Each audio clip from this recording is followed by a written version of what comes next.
Assalamualaikum warahmatullahi wabarakatuh. Semangat pagi mitra NASA yang berbahagia. Pada kesempatan kali ini saya akan sharing yaitu tentang sebuah teknik prospecting offline dan cara melakukan follow up. Sebelum saya masuk ke materi utama, saya ingin menyampaikan tentang gambaran bisnis NASA, peta bisnis NASA secara global. Jadi ketika kita mengetahui gambaran bisnis NASA secara global, diharapkan kita akan lebih mudah melakukan langkah demi langkah menuju sukses. Yang pertama kali, Anda harus mempunyai impian, karena impian ini sebagai ibaratkan bos Anda. Karena di bisnis NASA ini, Anda tidak memiliki bos, Anda tidak memiliki pimpinan. Bahkan upline Anda sendiri ini bukan pimpinan Anda, bukan bos Anda. Otomatis Anda membutuhkan sebuah impian. Untuk apa? Agar Anda mau melakukan langkah demi langkah menuju sukses. Bayangkan ketika Anda tidak mempunyai impian, tentu bisnis Anda akan berjalan di tempat. Kemudian setelah punya impian, otomatis Anda akan melakukan prospecting sambil melakukan penjualan produk. Tidak cukup sampai di situ, Anda harus melakukan follow up kepada prospek Anda, baik yang Anda informasikan bisnis NASA atau Anda informasikan produknya. Nah, di antara prospek Anda ada yang menjadi pelanggan atau membeli produknya, ada juga yang Anda jadikan sahabat. Artinya mereka ini tidak membeli produknya dan tidak join bisnis NASA di jaringan Anda. Orang-orang yang seperti ini tetap jadikan sahabat, ya, sahabat baik. Jangan sampai terjadi ketika ada kenalan Anda atau teman Anda yang tidak membeli produknya atau juga tidak join bisnisnya, Anda kemudian putuskan hubungan silaturahim. Jangan sampai terjadi seperti ini. Nah, kemudian ada di antara prospek Anda yang kemudian Anda follow up dan akhirnya memutuskan bergabung di NASA. Kemudian lakukan follow up kembali. Untuk apa? Untuk Anda seleksi.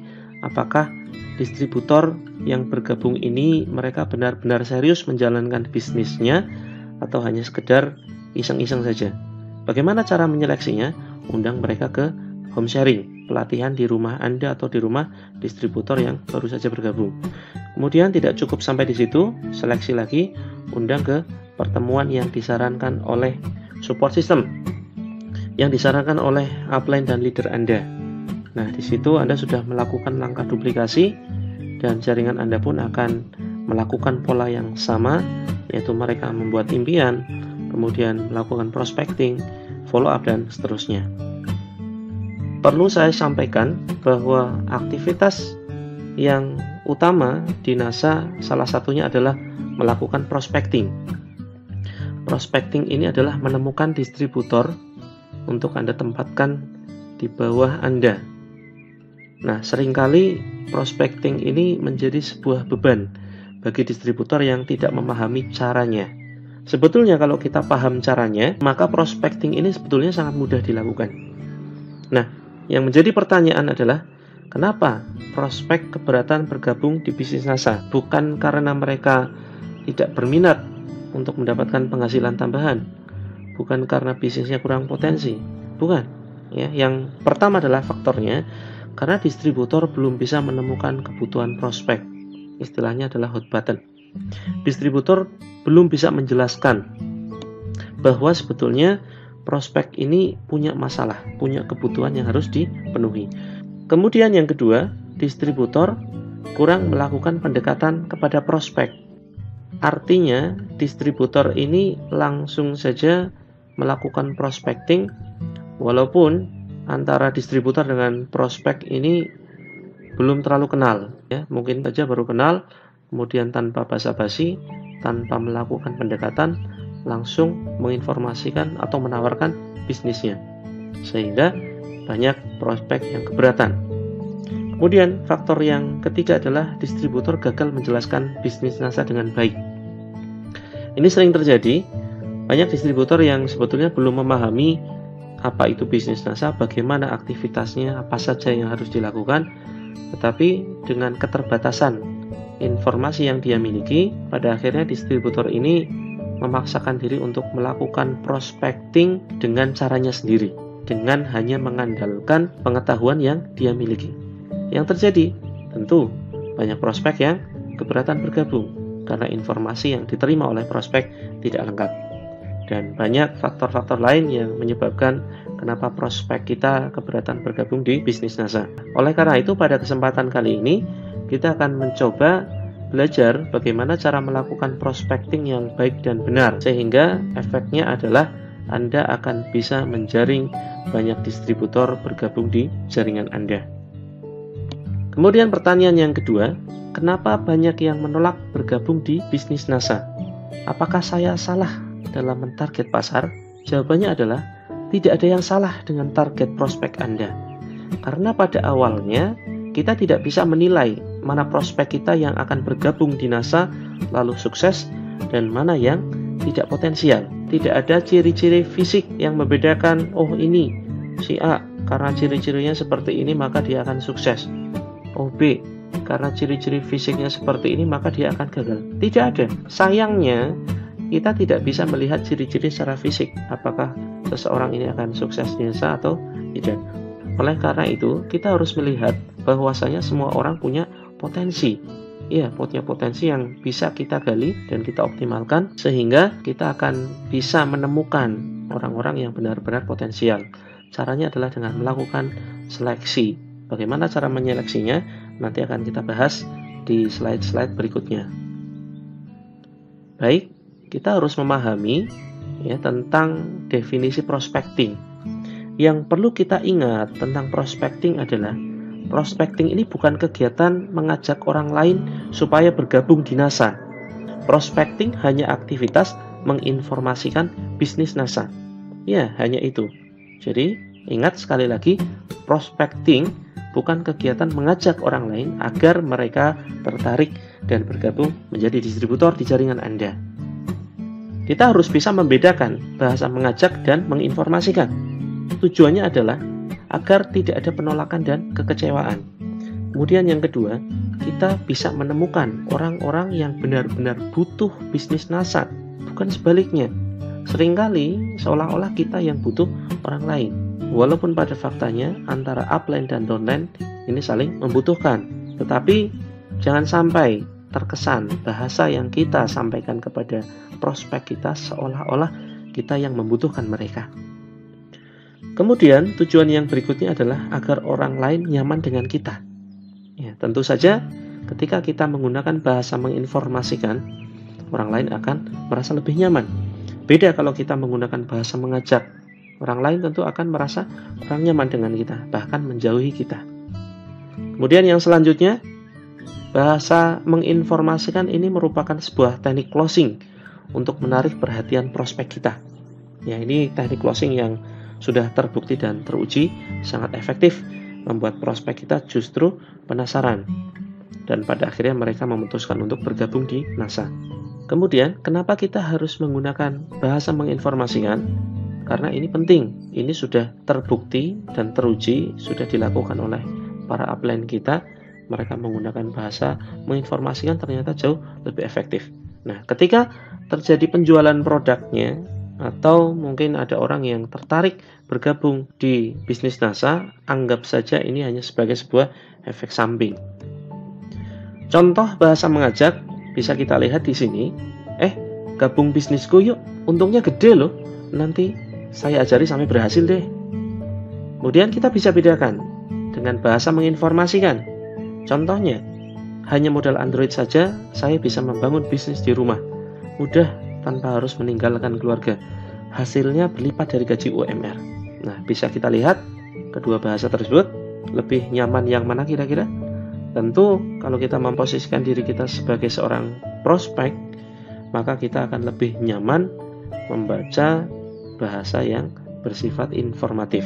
Tentu di sini kita sebagai seorang distributor berharap bisa menjaring banyak jaringan, menjaring banyak downline di bawah jaringan kita. Di sini ada beberapa prinsip yang harus kita lakukan, yang harus kita terapkan. Yang pertama adalah kita harus informasikan bisnis kita. Yang diinformasikan tentu saja nilai plus. Nilai plus bisnis kita apa saja? Tentu sangat banyak kalau kita mau mempelajari. antara lain bisnis dengan modal yang relatif kecil, kemudian bisa dijalankan kapanpun, dimanapun, asalkan masih bertemu dengan orang, asalkan masih ada jaringan internet, Anda bisa menjalankan bisnisnya. Terus kemudian potensinya luar biasa, bisa mendapatkan banyak penghasilan, dan lain sebagainya.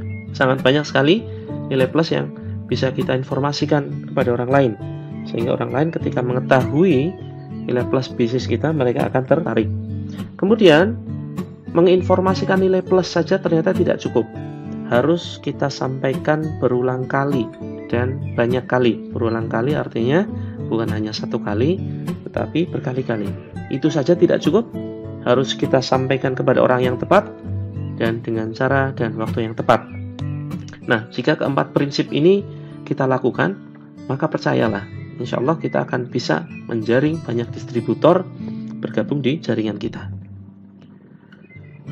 Kabar buruknya, ketika Anda ingin menjaring banyak distributor, maka Anda harus mahir presentasi. Anda harus bisa menyampaikan nilai plus dengan baik, ya, nilai plus bisnis Anda kepada banyak orang. Di sini kelemahannya adalah banyak distributor yang ternyata belum paham bagaimana cara melakukan presentasi yang baik.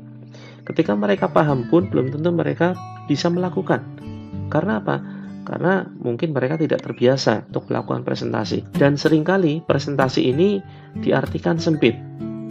Seringkali presentasi dimaknai hanya sebagai sebuah aktivitas berbicara di depan umum, berbicara di depan banyak orang.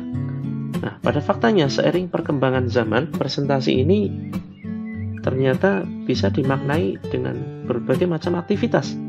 Kita update status di Facebook itu juga ternyata sudah dikatakan sebagai sebuah presentasi.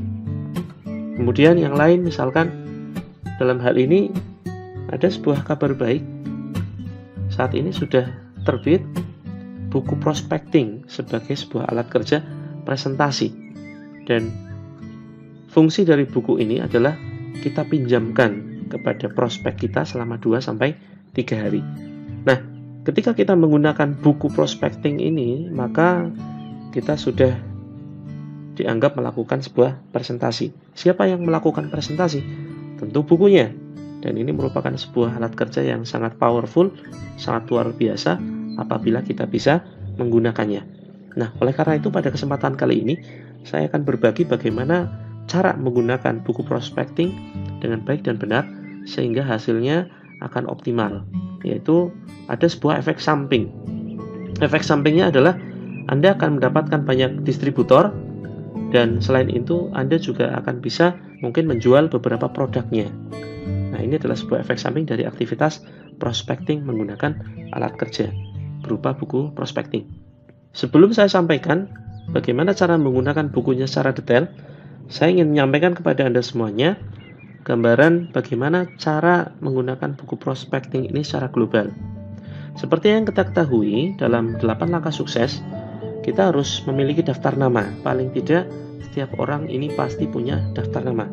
Tulis saja, kemudian jangan lakukan seleksi. Artinya ketika Anda mengenal seseorang misalkan yang usianya sudah lanjut, katakanlah Anda mengenal seorang nenek yang berusia 80 tahun, tulis saja. Jangan berpikir, ini nenek sudah 80 tahun usianya, tidak mungkin dia akan bisa menjalankan bisnisnya. Tentu tidak mungkin. Ya, walaupun pada faktanya ada seorang yang sudah lanjut usia menjalankan bisnis NASA dan akhirnya sukses, ada. Tapi ini kasuistik. Nah, kita bisa berpikir secara lebih real, ya. Kita bisa berpikir bahwa seorang nenek misalkan yang berusia 80 tahun, tentu mereka punya daftar nama yang lebih banyak. Nah, yang akan kita gali adalah daftar nama dari orang tersebut. Kemudian Anda mungkin kenal seorang anak kecil, ya. Anda kenal anak kecil yang mungkin usianya baru 5 tahun. Ketika kita berpikir, tidak mungkin anak kecil ini akan jalan bisnisnya, tentu kita tidak akan menulisnya. Dan bisa jadi ketika kita tidak menulis daftar nama yang di situ adalah anak kecil, maka kita bisa jadi kehilangan banyak calon prospek yang lain. Karena apa? Karena anak kecil ini pasti punya kenalan. Dia punya orang tua, dia punya saudara, dia punya kakak, dan lain sebagainya. Oleh karena itu, di tahap awal, tulis saja semuanya tanpa pilih-pilih. Kemudian, dari daftar nama yang sudah Anda buat, silakan Anda prioritaskan nama-nama dari kenalan Anda yang menurut Anda dekat dalam artian dari sisi lokasi maupun dari segi hubungan persaudaraan. Untuk apa?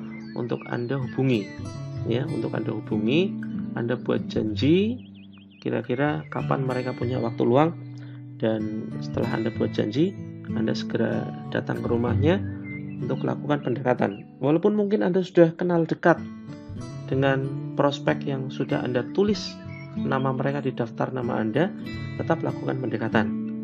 Untuk kemudian, ya, ketika sudah ketemu momentumnya, Anda bisa meminjamkan buku prospecting. Ya, setelah itu, mintalah waktu mungkin 2 hari atau 3 hari kemudian Anda akan hadir lagi ke rumahnya, Anda akan datang lagi ke rumahnya untuk mengambil bukunya dan sekaligus untuk bisa berdiskusi dengannya. Nah, di sini Anda sudah melakukan langkah follow up dan biasanya akan ada 1 jawaban di antara 3. Setelah prospek Anda membaca buku prospecting yang Anda pinjamkan, ada kemungkinan mereka tertarik di NASA. Mereka tertarik untuk menjadi distributor NASA. Terus kemudian kemungkinan jawaban yang kedua adalah ada yang membeli produknya. Jadikan dia pelanggan, layani dengan baik. Karena bisa jadi pelanggan Anda yang membeli produk NASA dari Anda, ketika Anda bisa melayaninya dengan baik, maka bisa jadi suatu saat mereka bergabung menjadi distributor di jaringan Anda. Bukankah ini menjadi sebuah keuntungan tersendiri buat Anda? Nah, terus kemudian kemungkinan jawaban yang ketiga adalah mereka menolak. Tidak perlu kecewa, gali daftar nama dari prospek yang menolak Anda. Nah, inilah gambaran secara global aktivitas menggunakan alat kerja berupa buku prospecting.